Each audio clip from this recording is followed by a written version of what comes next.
Solve the problem.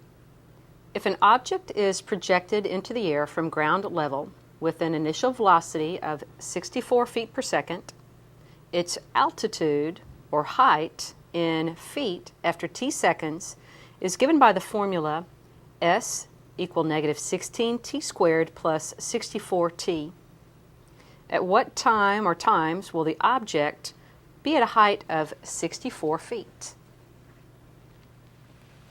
So we have our equation, s is equal to negative 16t squared plus 64t, where t represents time in seconds, s is the height of this object in feet. Our question is, at what time or times will the object be 64 feet?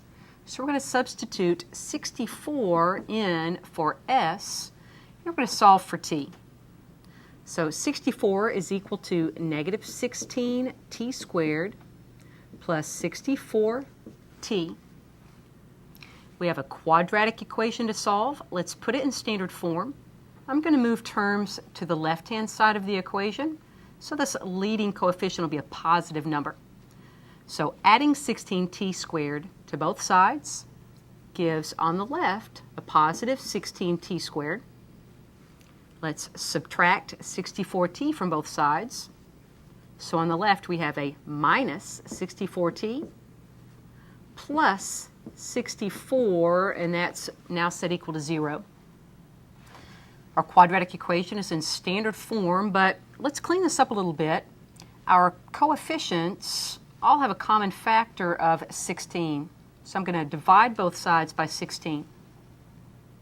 So on the left, each term divided by 16 gives t squared minus 4t plus 4 is equal to 0.